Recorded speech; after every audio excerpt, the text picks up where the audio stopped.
The whole thing now is run by emotionalism. And I would concur completely with you, Ulrike, that this has to do subconsciously with the fact that the West is going down. And the funny thing is, that's something you cannot prevent. You cannot prevent it by military means. That will only accelerate your decline and fall, because it undermines the civil, economic, political, cultural, sociological basis of your society. And no society can live with just being, a war machine.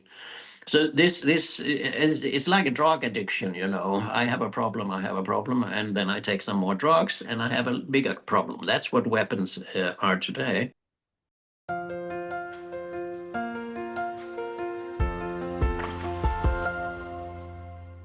Hello, everybody. This is Pascal from Neutrality Studies, and today I've got again two fantastic European thinkers with me.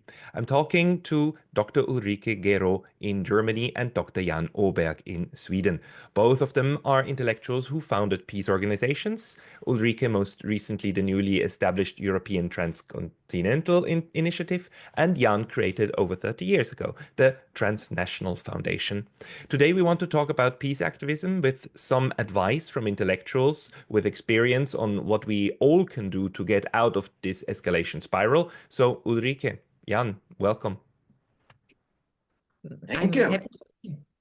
Well, let's do this in two parts. I would like to first do a little bit of analysis what went wrong, because something that we've seen in Europe over the last couple of years is really the implosion of the peace movement. There is no peace movement. It kind of went away. There's a little something is moving when it comes to Gaza, but even that one is quite faint compared to what there was in the 60s, 70s, and 80s.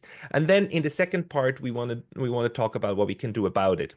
Let me ask you, what is your analysis? What happened that even large parts of the left, but in general, the public, the general public in Europe actually agrees, a lot of people agreed with Jens Stoltenberg that weapons are the way to peace when it comes to Russia. What happened? Ulrike first and then Jan.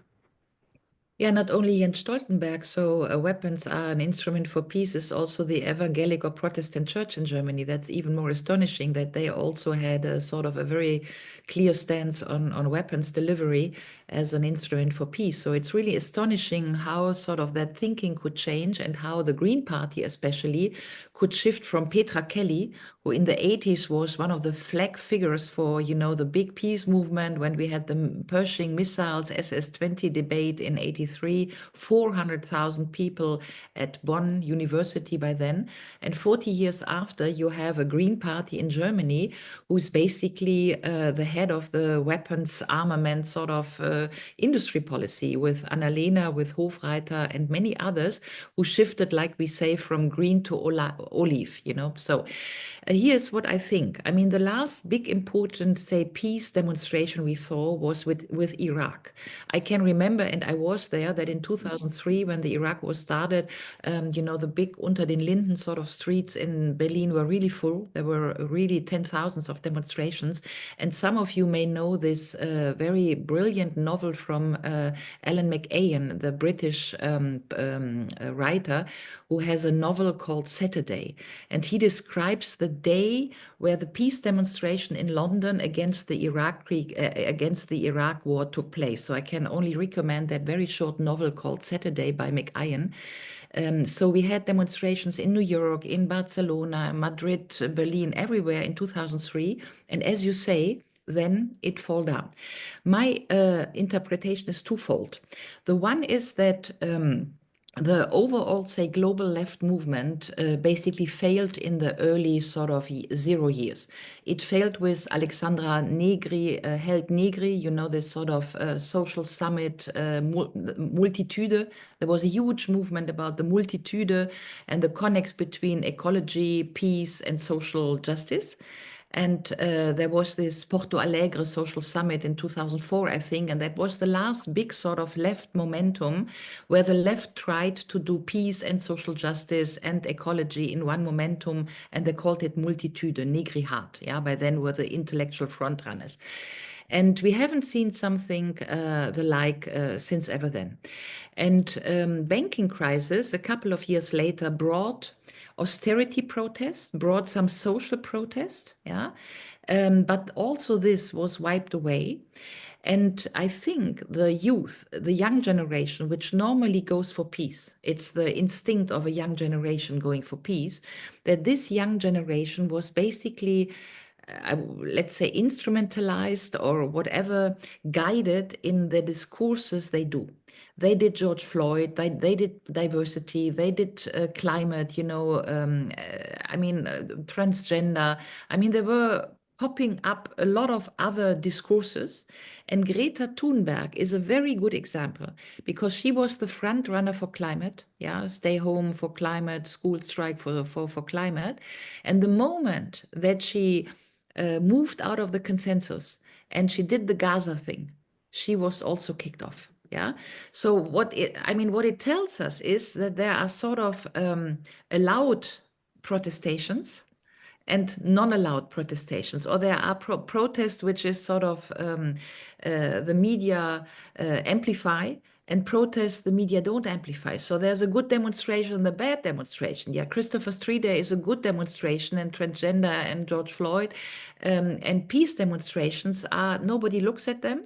The use isn't there for whatever reason. So again, I think there's a real change in 20 years. And I guess the internet and also Bologna process, this change of universities, I think all these are elements which help to explain. Jan, how do you see it? Well, first of all, what was or usually were called the peace movement was basically an anti or critical movement. It was not a pro-peace movement.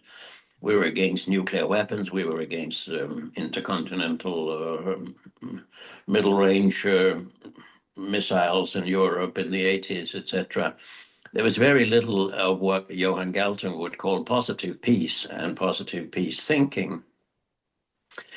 And that is, of course, related to the psychology of it, that it's much more easy to be critical, also because some of them are driven by fear of what will happen. It's more easy to be critical of something we don't like than it is to be constructive and say what should be done. I mean, that's intellectually and psychological. You just look at newspapers, good news or bad news, etc. And visionary thinking has disappeared completely from the Western world. Those who are running politics on visions like 30, 40 years ahead, that's the Chinese at the moment. So a third factor I would say is the propaganda machine has been more massive than ever before. I've seen it myself. I mean, you could get through to mainstream media at the Iraq War. I myself was very strongly involved in the dissolution, not creating the dissolution, but working against the dissolution of Yugoslavia.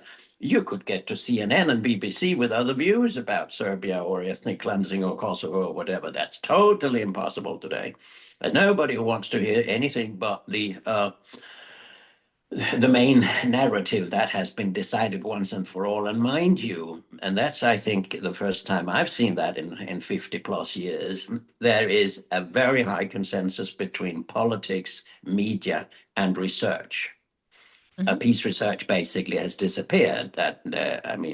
Who works today seriously with the reduction of violence? Very little. How did that happen? How did that alignment come along? Because it wasn't here. How did this alignment happen and this ideologization? Jan and then Ulrike. Ulrike? Jan first, because you were still speaking. Sorry for interrupting. Oh, okay, no problem. I think that the fact that the United States and the Western world is getting weaker means that it has less tolerance for any kind of diversity. I mean, when you get weak, you don't want to have discussions. You're not self-confident enough to have discussions on alternative views of what the West or the US or EU or NATO should do.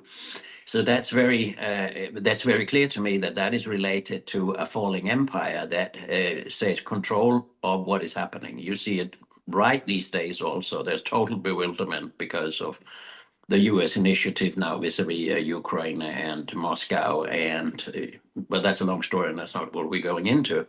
But I think the the peace movement, back to that, has never been really a peace movement. It has been an anti-militarist movement, anti-weapons movement. And I think peace research, and I'm in the tradition of Johan Galtung, always said, do diagnosis, do prognosis, but don't stop there. Don't let it up to politicians to decide what to do. That's too dangerous. Come up with proposals and ideas. Let's have a discussion about possible futures. Robert Jung did that in Austria in the 70s and 80s, etc., the future workshops and all that. We have lost the future in the Western world. There's no thinking about the future. You would ask Macron, you would ask Trump, or you would ask Mette Frederiksen or Christensen or whoever, or Scholz, what do you like your society to be in 20, 40 years from now? What is your ideal? What are you working for? There will be nothing interesting in the answer if you get an answer at all. Thank you very much, Jan, for these remarks. First, may I say that I received the prize or a prize in 2019 from the Robert Young Library in Salzburg. So I'm very happy. And as you stand in the Galtung tradition, one real problem, I think, is that there is not a loud peace movement in the United States. The progressives in the US are missing. Yeah, I mean, there's still some progressives. I know there's also an anti-NATO sort of Yes. in the United States, and we need to connect with these sort of progressives in America. But you no longer have a figure like Galtung or Galbraith, Kenneth Galbraith, you know, like big fighters for peace and for social justice. I mean, Bernie Sanders is still around, but he's getting old. Yeah, and there's nothing. It seems to be nothing there. And I mean, let's say this, but you know, remember the anti-Vietnam protest in the US with Woodstock, yeah? And when we did 50 years of Woodstock, it was in 2019, yeah? I thought there should be a 50 years Woodstock sort of festival, but there was nothing. So it also describes that the youth in the US has lost the peace movement sort of thing, yeah? And now, because your question, Pascal, was how could it happen that we have a politicians or politics, NGO, media sort of complex in which the peace argument is out? To be very precise, for instance, in Germany, we have in Hessen, one of the German Länder, an institute that's called Hessisches Institut für Friedensforschung. Yeah, so the Hessian Institute for Peace Research. Yeah. Good old Dieter Senghaas, a friend of mine. Dieter Senghaas, yeah, but Dieter Senghaas is also a little bit like Bernie Sanders. He's old generation, yeah. I know. Yeah. So, but what I want to say is the director of this Hessian Institute for Peace is a young lady, a very smart lady, and then she popped up in TV talk shows during now Ukraine war, and she was also for weapons for Ukraine. She was just a little bit less for weapons for Ukraine than the other sort of hardnecks, yeah, folks, yeah. So the question in the TV debate was no longer peace and weapon diplomacy and no weapons against weapons and ever more weapons. So the only sort of offer for discourse was weapons or a little bit less weapons, yeah. So also this shows how the discourse options, precisely what Jan has been describing, the discourse options, our vision of what should be, has completely been wiped up. And I agree that this is, in my opinion, thank you for saying this, Jan, but this is basically, I think, the reaction for a dying, say, imperial Western world who knows that we lost it. We lost it towards the Chinese. We have no more, you said it, Jan, and I totally agree. We have no more capacity for utopian thinking, for thinking in criteria of justice and peace and suppose, yeah, this seems to be totally wiped up. And again, yeah, we have created new discourses which are trapping our youth, yeah, like climate history and whatever. And so the big themes of society, how can we live in a socially justice, peaceful society? This is no longer on the radar. And it's very interesting, yeah, because I wrote an utopia myself. I wrote a book 2016, 500 years after Thomas Morus. And I was totally criticized for bringing up the term utopia, because Yes. you know, we have been adopted to politics of pragmatism, and pragmatism is there's a problem, we need to react immediately, and we need to do X, Y, and Z, and nobody has a prospective thinking. And I think really this is totally dreadful, because if you do not have a capacity to project yourself into the future, then you go nowhere, because you are just running behind what is happening every day. And to give you one last example, I also founded a little, how do you call it, Verein, a little charity, e.V., you know, like one of these little Vereins in Germany, which I called Europe 2049. And the only thing I wanted to do is to prospect Europe's future 2049, 100 years after World War II. And you know, when we started after World War II, 49 was when the Federal Republic was founded and former GDR was founded and UN was founded, whatever. So 2049, yeah. And guess what? Recently in a panel discussion, I was accused that I'm having conspiracy theories because I have created an institution with a figure, and figures are totally numeric, and then there is a conspiracy behind. And I said, look, no, I'm not into conspiracy. I only want to have a vision for Europe 2049. And the real fact that, you know, the reaction to Europe 2049 is that silly explains basically the intellectual no man's land where Europe is in. But isn't this counterintuitive? Because the pro-war faction of the global debate, they have a vision for the future too. And the vision is there will be war with China. There will be a war with Russia. We need to prepare for that. I mean, that's a vision too. It's just such a horribly dark one, which then paints these very even unrealistic pictures about the enemy.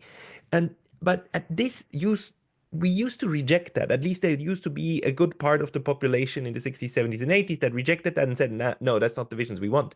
Jan, when did the pro-war faction win over the public discourse? Well, first of all, what you say was a vision. I would disagree. Any kind of, enemy image or what will happen vis-a-vis China in the future are pure constructions. They are, enemy images are things that countries and governments construct in order to satisfy the military, industrial, media, academic complex that I call MIMAC. That's not a vision.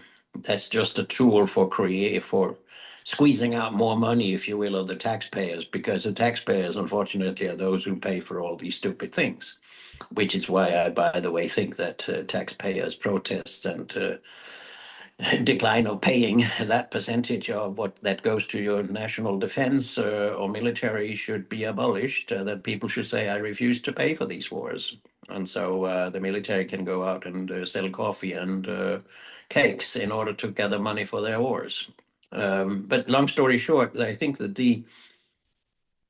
it is an enigmatic question you're raising, because if you look at it, all these wars since Vietnam have been lost wars. Yeah. They've been lost in terms of their original goals of control or extracting resources or what. They've been, all of them, illegal according to the UN Charter. The US has spearheaded them all, and they have all been, in military terms, defeats. You just look at Afghanistan. Look at the destruction of Libya. Look at the destruction partly of Iraq, and now we have ended up in the Western world fully supporting a genocide. So it is enigmatic why people have not woken up and said war doesn't work. War has been a fiasco. All the predictions, I would call not visions, but predictions that we would win in Iraq and we would create democracy here and there, we would liberate women, has been poor nonsense. They proved to be wrong, one after the other. There's not one of these predictions of what a war would lead to. And of course, also not in the Ukraine case, because the point was to make Ukraine a NATO member, which is about the most stupid thing you could do 10 years ago or 30 years ago when they began to set up the first NATO office in Kiev. Because everybody knew, who knows anything about security and history knows that you may expand and break all your promises to Gorbachev, that you would not expand NATO at 1 inch. And that's well documented, I would say, to those who believe, of your viewers who believe that NATO and EU's homepage is right, saying that those guarantees were never given. These promises were not given. They were given. And so that has been lost now also, finally, for most people to see, however, not the European leaders who will fight on and keep on arming Ukraine. But that has been lost also. If the point was to get Ukraine into NATO, it is already gone. So there's not one single war that has been won. And anyhow, people believe probably in the next war they want, whether China or whatever. But let's also not underestimate the enormously massive anti-China bias, very constructed by the US and partly by Europe, well financed by State Department and Pentagon and think tanks and God knows what, that they are building up to that again. And, you know, working in China, talking with my friends and colleagues and neighbors about China, they all think I'm crazy because I come home from China. I worked with China since 1983. I come home from China and tell them that it's a very interesting society, that it works well, that it's a welfare state, that they've done incredible things that nobody else has done in human history in 30 years. And people say, who is paying you for saying these things? Yeah. So it's very, very massive. And therefore, I think, I mean, we cannot solve all problems that you are raising. No. we can just say that this is an enigma to me. Why don't people wake up and say, oh, this war is bullshit? Because that's what it is. War is bullshit. And legitimated by bullshit. There's not a single argument that you can find for the Ukraine war in Ukraine that could not have been stopped long ago by normal intelligence, normal knowledge, and a little bit of empathy. I couldn't say it better. Thank you, Jan, for this. Just to perhaps add, it's visible that Germany is in concrete war preparations, yeah? Building bunkers, preparing streets for a tank to going to the eastern side. I mean, there's clear papers in the internet from generals that Germany is prepared for being sort of the traffic, middle traffic thing for an east offensive, yeah?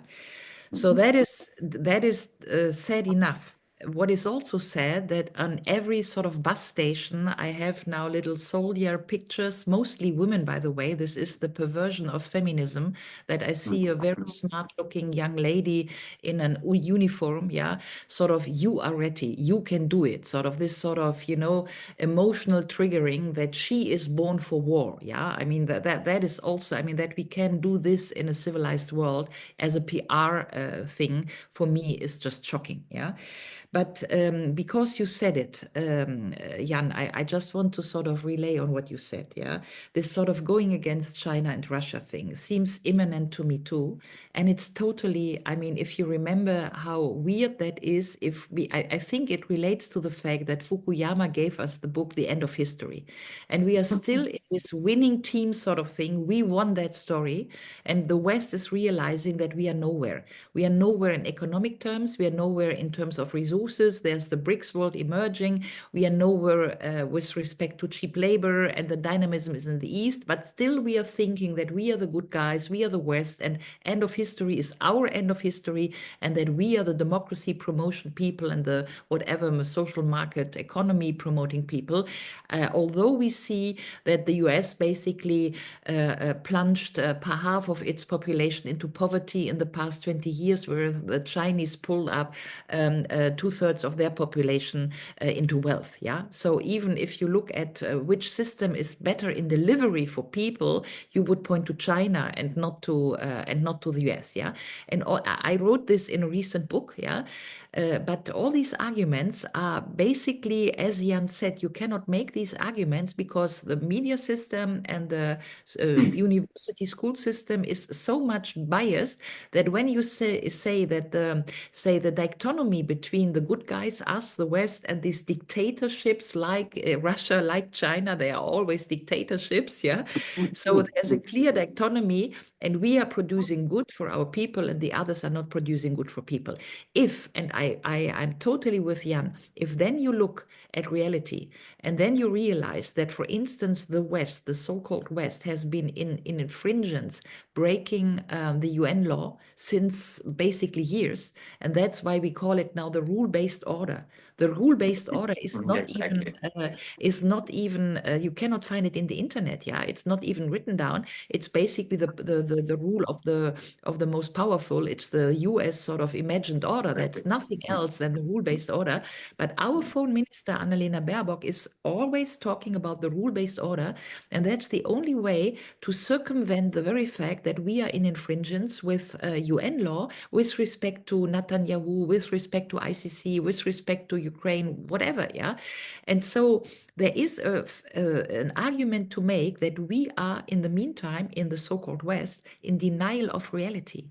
And the best book on the market for this is really Emmanuel Todd. I think there is already an English translation available, The Decline of the West, Emmanuel Todd, who basically says that the Western civilization, subconsciously knowing about its failure in civilizatory terms and in spiritual terms. I mean, we know about our failure, that we didn't do it. We didn't do the social world. We didn't do the peaceful world.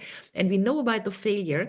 And subconsciously, we are driving into this nihilism of deconstruction of war because we cannot blame ourselves. We need a scapegoat, and the scapegoat now is either Putin or the Chinese, and they will thus do the destruction that we cannot shoulder as being our own destruction. And I think that is a very important argument. And you, Pascal, perhaps you can invite a psychologist next time to your talk, because I think we need to study the psychological underpinnings of the West, which is still there, rule-based order, we are the West, knowing that we failed and we go into nihilism and destruction because we cannot shoulder this fact. Yeah, we are at a very weird point, especially in Europe, because right now, also with the Trump administration, that this is the first administration in a long time that now officially talks about peace. And it's kind of sad that this is coming from again from Washington and not from Europe, which would have most to gain of it, right? And the now apparently there was a talk between a phone call between Donald Trump and Vladimir Putin. There is the foreign minister, the Secretary of State, and the Secretary of Defense are both talking about the necessity to create peace with Russia. The Europeans are scared and frightened and don't know what to do. They have shock reactions because they want to continue this warmongering.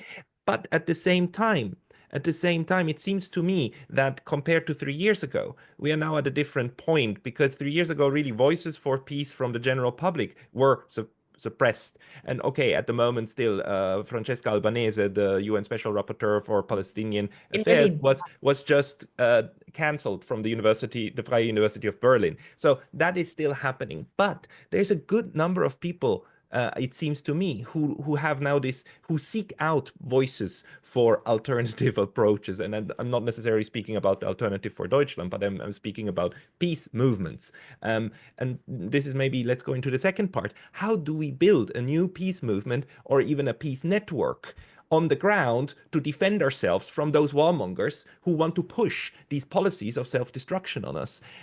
Maybe again, Jan first and then Ulrike. Do you have ideas how we can, from the civil society standpoint, reignite a movement to get rid of this warmongering craziness that has been engulfing us? Well, let me first of all say, I mean, Fukuyama should have written a book which his title was wrong. It should have been The End of the West. But I'm very glad, Ulrike, that you're mentioning psychology, because I've been arguing, I think also in an earlier conversation here with Pascal, that the time is long gone when we can understand international politics as rational, and that we can understand it by, science, scholarly approaches like political science, international relations, those kinds of schools, etc. What we need today is psychology, psychiatry, eschatology, theology, and a lot of other things. But those kinds of, things that were the aspects, perspectives, approaches that we did not need before, because there was a minimum of realism, not only realpolitik, but realism and rationality in politics. The whole thing now is run by emotionalism. And I would concur completely with you, Ulrike, that this has to do subconsciously with the fact that the West is going down. And the funny thing is, that's something you cannot prevent. You cannot prevent it by military means. That will only accelerate your decline and fall, because it undermines the civil, economic, political, cultural, sociological basis of your society. And no society can live with just being, a war machine. So this it's like a drug addiction, I have a problem, and then I take some more drugs, and I have a bigger problem. That's what weapons are today. I think that, our foundation, which has been operating since '86 in support of the UN Charter goal of making peace by peaceful means.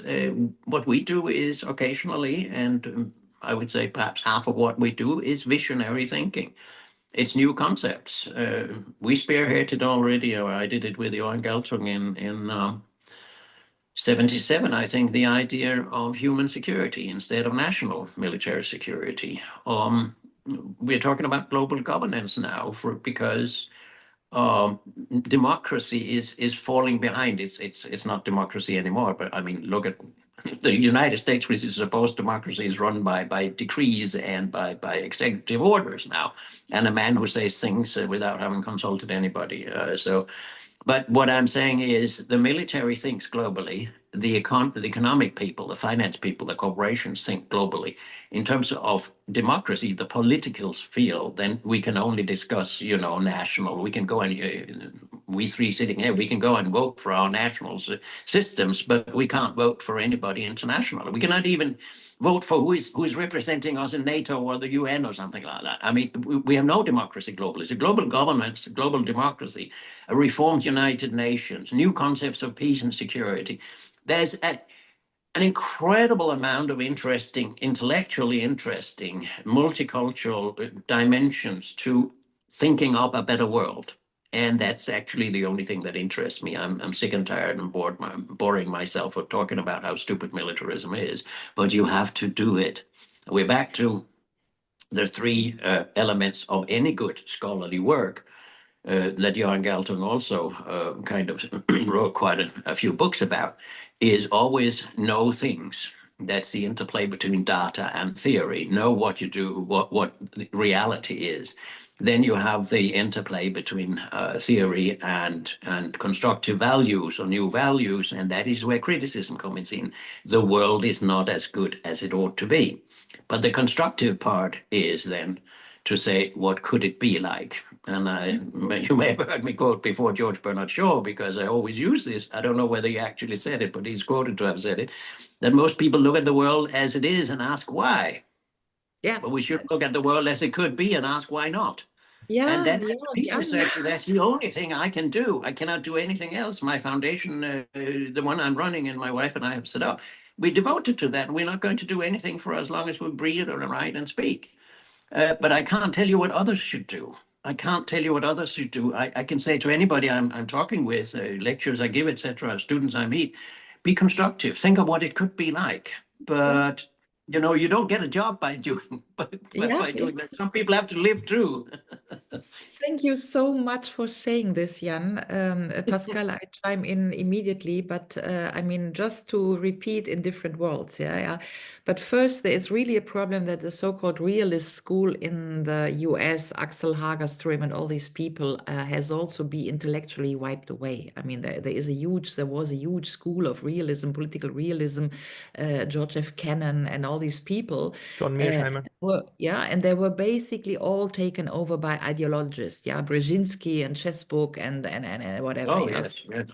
We are totally back to political theology with Carl Schmitt, and the Straussiana and whatever, this sort of projecting own power and whatever. Yeah. So there is, and thank you for saying this, Jan.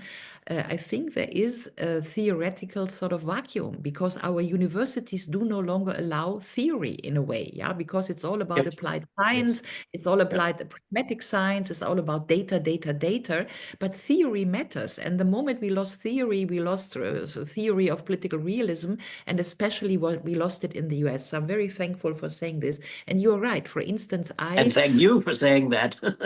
for a couple of years, I was into what is called global constitutionalism, yeah, because there is branches of academia who do stuff like global constitutionalism, and they think about a sort of new world order in the way of how the UN should be constituted. Is it good to base the UN in the power system on nation state, or should we think about representation that is people's representation? Because in the UN, and especially the UN Security Council, we do not have a people's representation. Yeah, could it be towns? I mean, there's a huge discussion about who's the global hegemon. If the US are no longer the global hegemon, who is the global judge? Yeah, I mean, we have the ICC, but the US is not member of the ICC. So there are huge questions in a way that reflect an eternal thinking, like Immanuel Kant already posted in 791, eternal peace, sort of what needs to be the structure of the globe if we want to pursue global peace. Yeah, and I think it's very important to go back in research in academia to discussions, for instance, like global constitutionalism. The one point I pick up on, Jan, when you said that business, manufacturing, everything, resources, everything, the financial system is global, and the only thing that is not yet global is basically state power, yeah, because that's nation state linked. That's the nation state, you can rule your world, or you rule your country. This is precisely what Danny Rodnick basically already had in his fabulous book, Paradoxon of Power. You remember that book where Rodnick basically said you can't have the three things. You can't have sovereignty, democracy, and globalization. One needs to be skipped. And so the question for the global system is, what do we want to skip? Sovereignty, national sovereignty? Do we want to skip globalization, or do we want to skip democracy? And the system we are running now, this governance system, is we're skipping democracy all over the place. We try to keep sovereignty. That is what gives the boost now to the all these, sovereignty parties in Europe, the so-called populist party, but also Trump, make America great again, so sort of domestic sovereignty. We try to keep globalization because we need globalization to feed the people, all this trade stuff and so. But the what is lacking is democracy in this what Danny Rodnick in his book called the devil's sort of triangle. Yeah, one needs to skip. And I think the theoretical matrix, sort of what could we skip, what we should not skip, and we shouldn't skip democracy in this equation. Yeah, and there is a theoretical work to do about how to arrange it. And I would love, Pascal, your format, your neutrality studies, to be sort of the seed of an international global discussion on this. The international global discussion is what we are working on, also with a couple of other people from on this platform and off, and we will talk about this pretty soon. Not right now, but pretty soon. But for me, as of now, with the two of you, analysis about what's wrong is one thing, and then creating visions for where we want to go is another thing, and it's a good thing. It's a good idea. We have to do that, but. People who are listening to this are sitting somewhere at home because they have a bit of time and they have interest in this, and they might have a Saturday morning or a Sunday afternoon every week, and they might think to themselves, what can I do? 65, newly retired, 70, retired for 5 years, or 45 and still working with kids, but still they feel the same urge that we have. So limited resources, a life to live, things to do, but you would like to do something. What is it that you could think of that, in concrete steps that people can engage in that is constructive, within possible means, that would build toward a constructive, peace-oriented future? Can I start this time too? Mhm. Because I can be very short. I wrote an utopia that's called Why Europe Should Become a Republic. And I imagine basically a huge Europe like Switzerland, built bottom up by engaged democracy, decentralized, I mean, not a central superstate EU. The EU for me is abolished, but I envisioned a decentralized regional democracy-based structure like a huge Switzerland, which obviously is neutral, because the two strengths that Europe can pull out of history is that we have experience in equilibrium of power. We did this over centuries, yeah. And after having been colonial for 500 years, we started to be anti-colonial, yeah. So, and we cannot compete anyway with militarization. We will never compete with the Chinese, with the Russians, or with the Americans. So I think we should work on the single selling point of Europe, which is peace, diplomacy, and equilibrium of power. And that what I called my, Eidgenossenschaftliche Europäische Republik, so European Republic, yeah, which is not copying United States of Europe, which is not copying the United States, yeah. So that's my little utopia. How to work on it in very concrete terms. Thank you for giving me the floor, Pascal, on this. But I founded a foundation in Switzerland called European Transcontinental Initiative. And I think we need to start with the young generation. And one of the diverse projects of this foundation shall be that we do a youth cooperation format, like the Franco-German youth cooperation format after World War II, that built into Franco-German understanding, out of which came the European integration sort of thing. And not everything was bad, yeah, because even if now the European Union, everybody has huge resentments, and it's definitely going into the wrong direction. There were some good moments, and the people who did that EU project, like Mitterrand, like Delors, or even Helmut Kohl, had also good intentions. We do not need to overlook this, yeah. So building a youth project for the Eurasian continent, a post-Atlantic structure. For me, the most important thing is that Europe sort of rolls out of this transatlantic corset it is in, and that we build up a European BRICS cooperation format, and that's a generational task. And we need to instruct our youth. So a youth cooperation project that basically allows exchange between Europeans and Russians, between European and Chinese, or Europeans and Tajikistan or Kazakhstan or Iran, I think is the most important thing, that we go out of that dichotomy to think that European things, Russians are bad, Iran people are bad, Chinese people are bad, everybody is a rival, everybody is an enemy. So one recommendation would be try to rebuild links. Try to go online, rebuild links to Russia, to Iran, to China on a one-to-one basis. That would be one thing, right? And push to youth. And try to educate the young generation into new mechanics of look east. These people aren't evil. I mean, try to move young generations out of the pensée unique, out of the unipolar world, like it was called upon the time, which is that the only thinking is a transatlantic narrative, and anything beyond that transatlantic narrative is by definition bad. We need to pull out our young people out of that thinking, out of that pensée unique. Jan, what's your recommendation? If I may, I'll just say a couple of things related to what was just said. I think we should be aware that a good idea takes between 25 and 50 years to get through. So we shouldn't despair at all. I still insist that I'll see some of the good ideas realized while I'm alive still. Maybe I'm just soothing myself, but I think so. We do see change. And I also think we should not underestimate that what we see now is something that has, I wouldn't say is, I would probably say has not happened for centuries. We are moving not only because the United States and the Western world is in decline, we are moving to a new system in which there will not be a unipolar world anymore. There will be no hegemon in the future. There will be a multipolar, multinodal, a multi-something, multicultural, whatever, but there will not be somebody who tries to dominate all the rest. And the Chinese will not do it too. So, and then I think the question of global democracy, you said, what are we going to skip?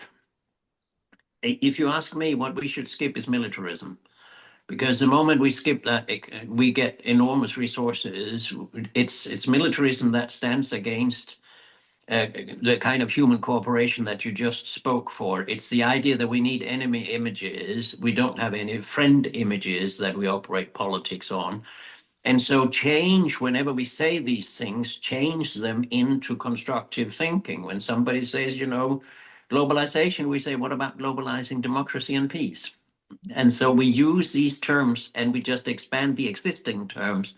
And secondly, we come up with new terms, new concepts, new theories, new future visions. I think a lot of people, and that was the queen of peace research, Elisa Boulding, who always said, you cannot make people work for something if they cannot see that desirable future.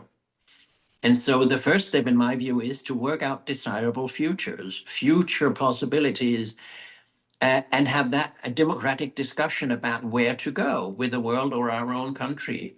Because if people cannot see that what they are working for, they will work against something. That's normal human psychology. And I also think what we need is not only we don't need the dystopia thinking we're into at the moment. We also don't need utopia. I don't know what you mean by it when you say it, but in my view, we need what is called utopias.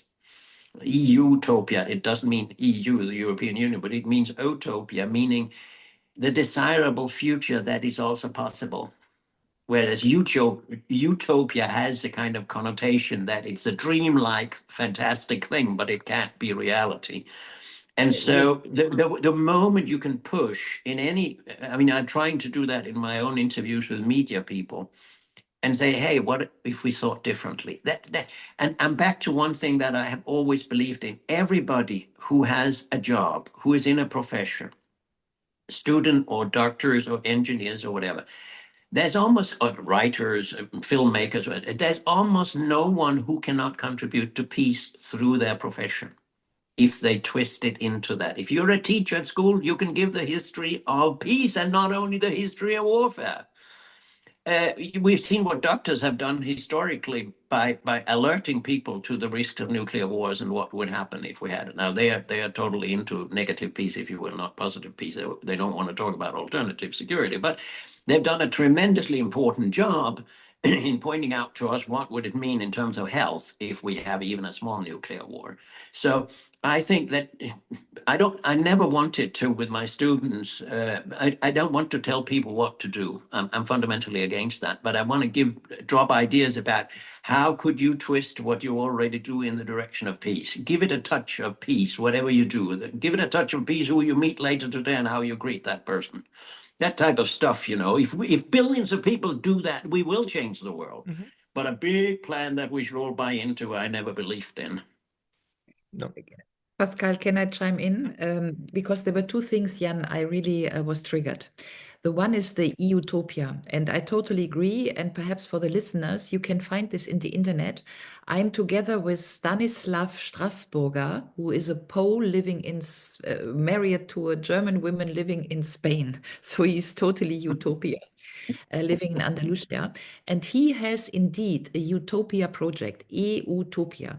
He has been writing several articles about this in Spanish and in Poland and also in Berlin, in the Berliner Zeitung. So for all those who listen to this, who either speak Polish and can go Rzeczpospolita, or those who can go Berliner Zeitung, there are some articles about the e-utopia project, which is the design of a better Europe. Yeah, and I'm very happy to do this work with Stanislav Strasburger.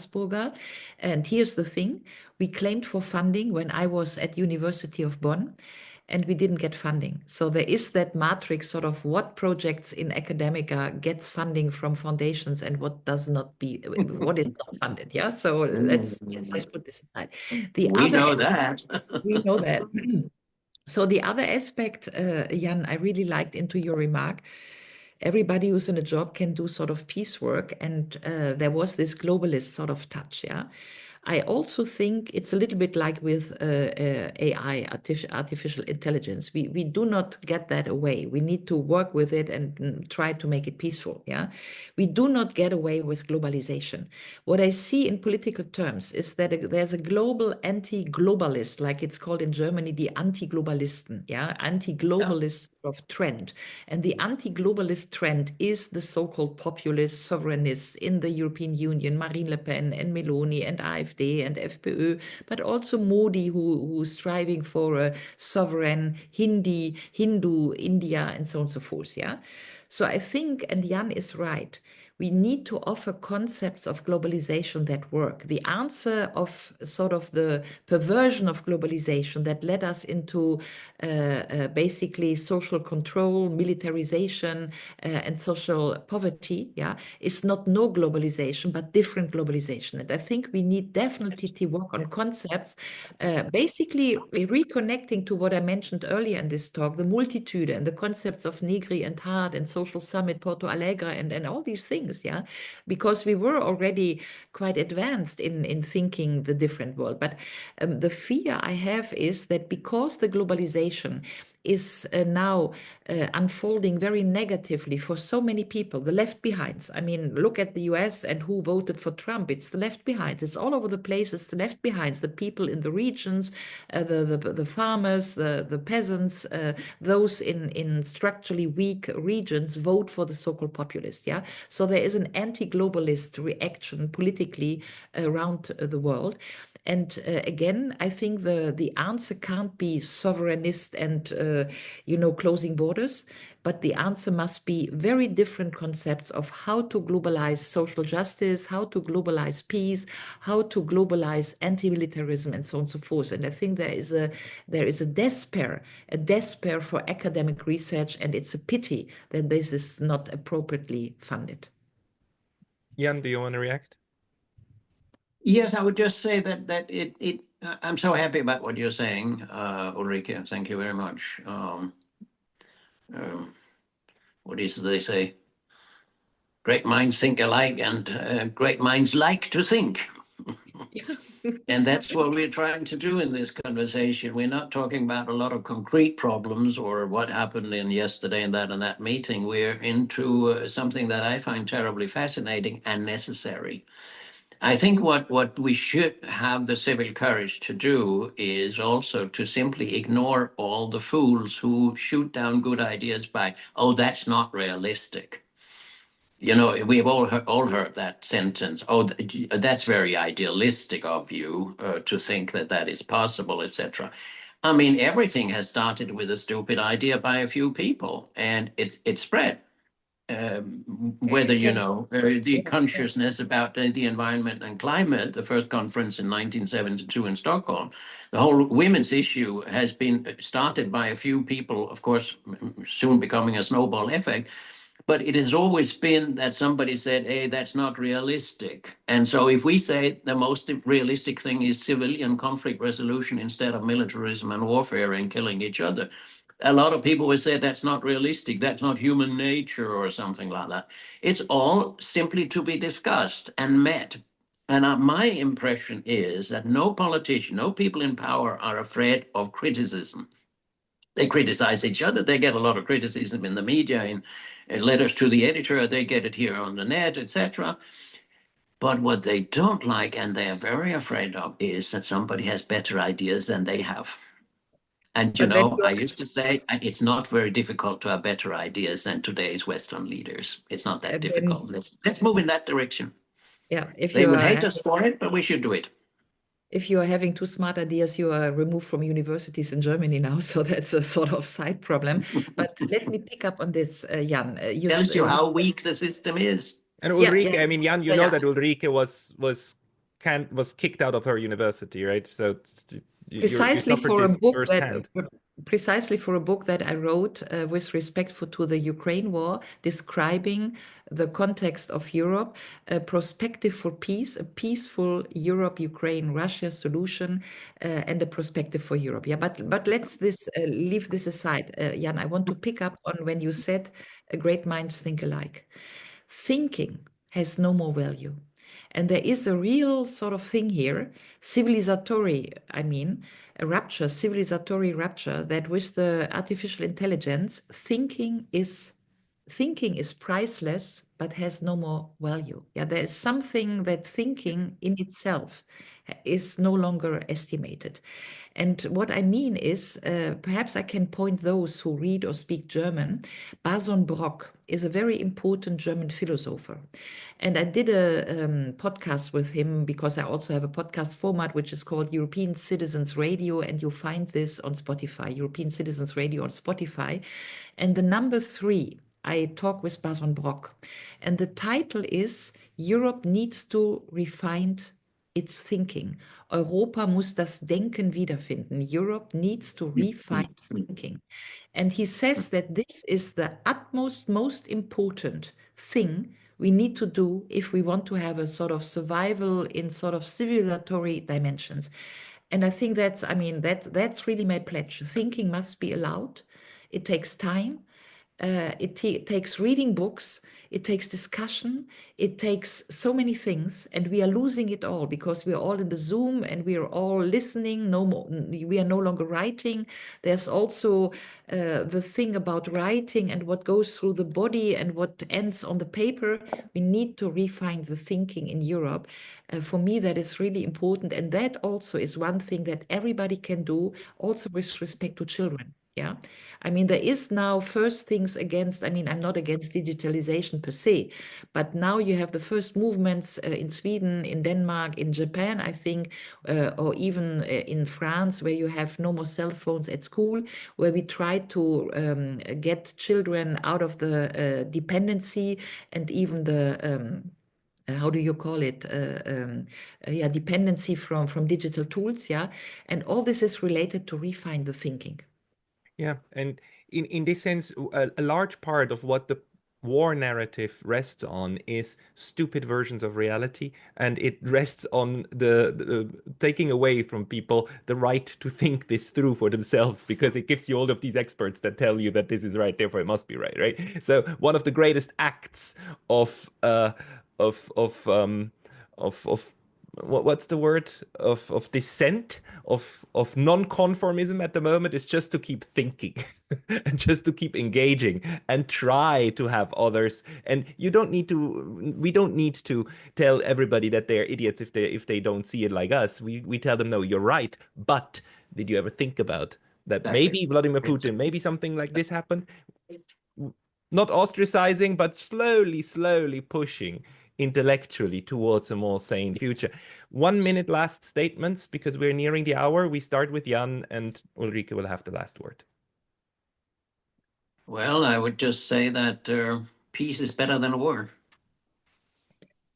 And we should think about why we don't talk about peace, and we should think about what peace is and how to get there, because it's fully possible. So that's back to the George Bernard Shaw thing. We should talk much more about how beautiful this world could be and then discuss how to get there, rather than getting stuck in the past and the present. But the whole civilization we live in is stuck in the past and the present. It has no future because it doesn't think of the future. And I say that we have been told by the war propaganda that Putin does not want to negotiate, and then Trump picked his phone and the deal is done. So Exactly. don't believe the propaganda. And I think, Pascal, what you are doing is building a global Samisdat. Yeah. And we know that in the 70s, the Samisdat Presse went to Charter 77 and basically brought down the Soviet Union. So there is hope. We're gonna do a Charter 88 just to give one more. Yeah, whatever. 78 or Charter 2049. I think, 100 years after World War. That's why I have this Europe 2049. Whatever. One generation is between now and 2050, roughly. Very true. We'll find a name for it. My friends, thank you very much. Ulrike Guérot in Germany and Jan Oberg in Sweden. Talk to you next time. Thank you so much. We are thanking you. Thank you so much, Pascal.